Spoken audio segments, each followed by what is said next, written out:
With today's aging population, both men and women are living longer, healthier, happier lives, and sex and intimacy is a very important part, not only for physical connectedness, but emotional concerns. We see that as men and women age, there's issues related to bone health, osteoporosis, and fractures as well. And this is really an unspoken, undiscovered topic where we're really talking about different types of safer sex and how men and women with osteoporosis and fractures can navigate the field of intimacy. I'm your host, Dr. Michael Krychman, host of Sex Med on ReachMD, and joining me today is Dr. Risa Kagan. She is a world-known OBGYN, certified menopause provider from the North American Menopause Society, and an expert in bone health. That intro really doesn't do her justice, so I'll let her introduce herself. Risa, I want to thank you so much for joining us today to talk about really this very important topic. First, can you do us a favor and the listeners and just introduce yourself? And I want to give you all the kudos you deserve. And again, thank you for joining us today. Well, thank you so much for having me bring up this important topic, which really, when you look into the osteoporosis world, there's very little written about it. So I'm Dr. Risa Kagan. I'm a clinical professor in the Department of OBGYN and Reproductive Sciences at the University of California, San Francisco. And I also am a practicing gynecologist now, no longer doing OB, with over 30 years of experience in Berkeley, California with the Sutter East Bay Medical Foundation. I've done clinical trials for the last 20 years, mostly in bone health, osteoporosis prevention, as well as women's health, female sexuality, hot flashes, vaginal dryness, and really think this is such an important topic. I have been certified in the world of bone densitometry, and I also am a certified menopause practitioner. But I've learned a lot about male osteoporosis as well through my work in the bone field. So although I'm a gynecologist, I do know a lot about men and women who have or are looking to prevent osteoporosis, but really, more importantly, men and women who have sustained what we call fragility fractures and the effect that this can have on their life and their intimacy. And the area of sexuality, if you really look into it, very little is published around the world of sexuality and bone health. So I really appreciate your taking the time today to talk about this. And, I was the one who actually started saying to you, the world of safe sex and younger people and people trying to prevent STDs, et cetera, well, this is a different form of safe sex.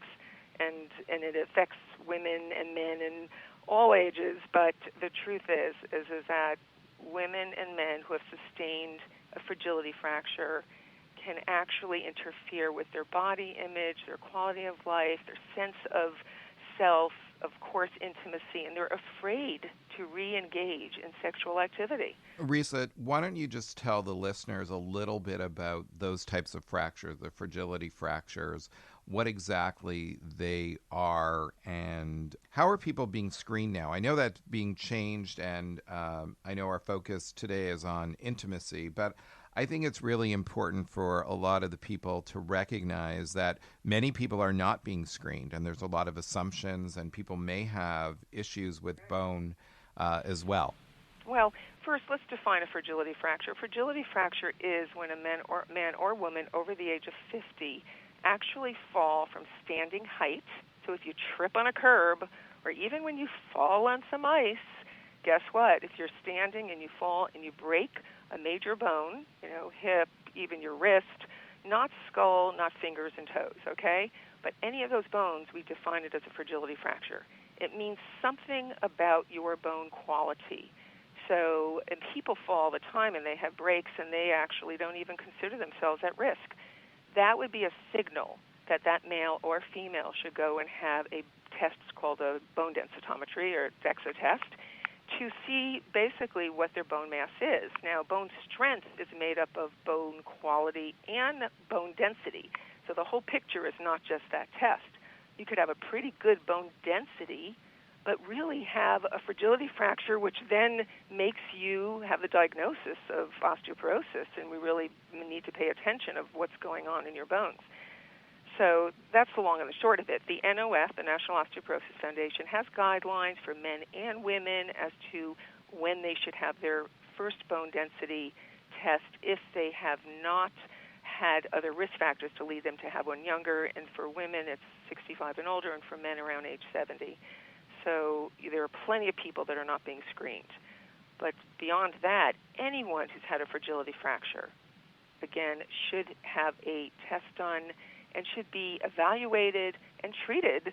We have plenty of great options these days. Great. I mean, I really appreciate that update. I think it's quite important. Let's jump right into the concerns of people who have osteoporosis, maybe bone pain, maybe even metastatic issues or fragile bones or pain. What are some take-home clinical pearls from your experience being in the trenches, seeing people and, bridging that world? And I think that people that are trained like yourself who deal with the general OBGYN community, plus have an intricate knowledge of bone health, plus the awareness that sexual function is important. What are some clinical pearls that you really tell your patients who may ask or want some practical suggestions in order to maintain a healthy sex life as they experience some bone issues? Well, as I said, this is a different form of safe sex. Once somebody's had a fracture, people are very concerned that they're going to have more fractures, and it is well established that once you've had a fragility fracture, especially in the lumbar spine, you have an exponential increased risk for more. And of course, I see more women who are many a time really afraid to start engaging in sexual activity and exercise in general. So you really have to think about, first of all, talking about it. They must discuss this with their partners, men and women. This has to come out of the closet. Like, how can we re-engage in our intimacy and our sexual activity? And for some couples, it is fine. They're very comfortable. They're happy having what I call non-penetrative sexual activity, what I call outer course. Okay, we all know what that is, and that's fine. That works for many, but not for everybody. Many people really do want to continue with having intercourse, but then how do they have safe sex practices without breaking more bones? Or if a man who's heavy is on top of a woman who's had vertebral fractures, she clearly is anxious about having another fracture. So one is making sure that you are comfortable. If you need, take some ahead of time, acetaminophen or some NSAIDs. Make sure that you're not hurting because, pain is for sure a killer of any libido or any ability to have arousal and orgasmic response. And then positioning. Make sure that you are in a safe, comfortable environment. You liberally use pillows, cushions. I actually went online to just see if there are any pictures, and there are plenty of websites showing really graphic pictures of men and women in positioning that would be most comfortable. And, what we usually tell women who've had fractures, say, when they're engaging again, is it's really better for them to be on top. It would be really very scary and even harmful, I think, and distracting if you have a woman who's had fractures, a fragility fracture, say, in her spine, to have a heavy partner on top of her. So side positioning, there's many people find positioning with cushions, even standing, believe it or not, where, one person is on a table and the other person is standing. So if one Googles online safe sex practices with fractures or even osteoarthritis, people look for these kinds of positioning, or you will see plenty of very nice pictures to give you an idea of how to make the male and female comfortable in these in the right position that won't lead them to be distracted for the fear of having another fracture. The other thing I talk a lot about with women is, and men too, about their self-esteem. After you've had fractures, especially spine fractures, again, people, their clothes doesn't fit them anymore. A lot of people have really bad self-images because they've lost a few inches sometimes, so their pants have to be shortened or your dresses don't fit anymore. And all of this gets into body image and how you see yourself and how you feel about yourself. So, the more we can talk about it openly and acknowledge it is probably the first step that we can do. Right. And you talked about sexual furniture. One of the resources that I've used in the past is It's called the Liberator. And these are really like wedges and cushions to really take off pressure. But your points are very well taken about, I think the first step is to recognize that there's a problem. If you're just tuning in right now, you're listening to Sex Med on ReachMD. I'm your host, Dr. Michael Krychman, and joining me today is Dr. Risa Kagan, a board-certified OBGYN who's a specialist in not only menopause, gynecology, but bone health and sexual intimacy. And we're really privileged to have her speak with us about really an unspoken topic about safer sex and the issues of bone health in terms of osteoporosis, fractures, and the effects of intimacy. Risa, I wanted to talk a little bit before we conclude a little bit about some of the classes of medications. And, I've always been getting these discussions about the SERMs and how they not only help your bones, but can also affect other areas of your body. And I know there's some emerging literature about one SERM, ospemifene, which really is for vaginal dryness, but there may be some data about bone, not in humans, but in other animals as well, and sexual function.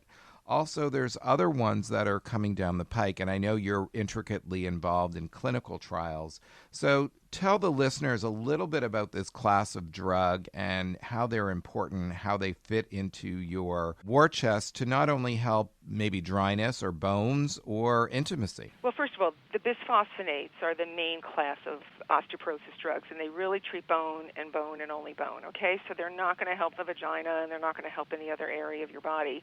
And they are approved. There's oral, there's IV for men and women. So I just want to get that out there, okay? And then for women who do use bisphosphonates, and if they need vaginal products, we have very safe local vaginal estrogen tablet, ring, and cream that have really been shown to be efficacious for what we call GSM, genitourinary syndrome of menopause, to help women be comfortable. But let's move on to SERMs. And SERMs are obviously only for women selective estrogen receptor modulators, and they're all not just the same. And we have the mainstay has been raloxifene, which is brand name was Avista. It's now a generic. But that SERM has been proven and shown to be efficacious in preventing and treating osteoporosis in women for certain, but there's no effect on the vagina. So it has absolutely a neutral effect on vaginal atrophy, etc.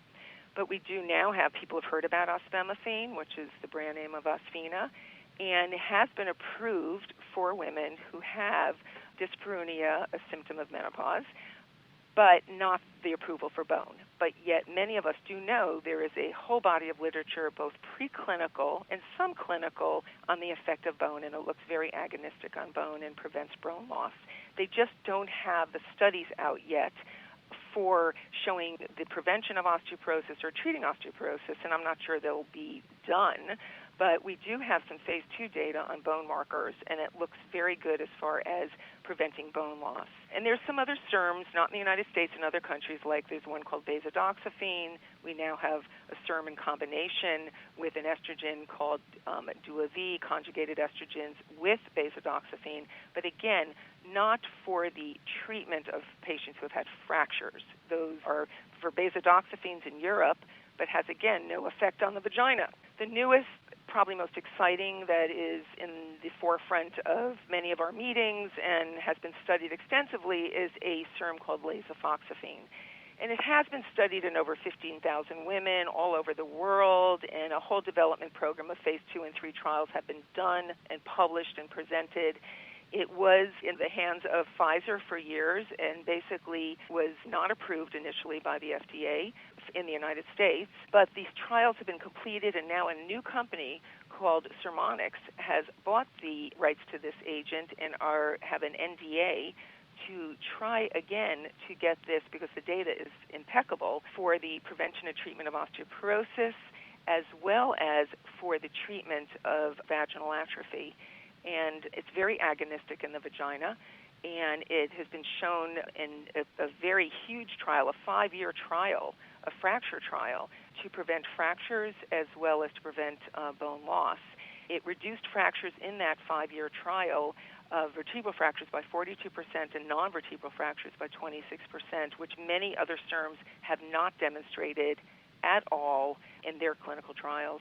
So I'm pretty excited that this new company has decided to, again, take over this compound and try to, again, get it approved by the FDA. Because wouldn't it be exciting if you have women who could take this SERM, know that it's going to prevent fractures, treat osteoporosis as well as prevent osteoporosis, but then get the benefit of taking one agent that would also be agonistic in the vagina and help their vaginal atrophy and painful intercourse or vaginal dryness associated with menopause. You know, I think that really would change the field and really hopefully help the discussion that we're having today, you know, in terms of bone health, living longer, maintaining sexual health and intimacy.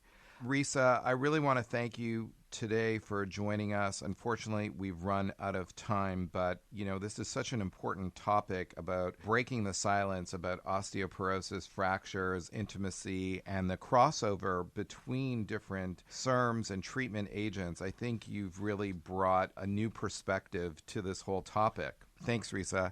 I'm Dr. Michael Krychman, and you've been listening to Sex Med on ReachMD. Be sure to visit our website at reachmd.com/sexualmedicine to download this segment and others in this series. And remember, sexual health is general health. I'm Dr. Michael Krychman, your host, and you've been listening to Sex Med on ReachMD.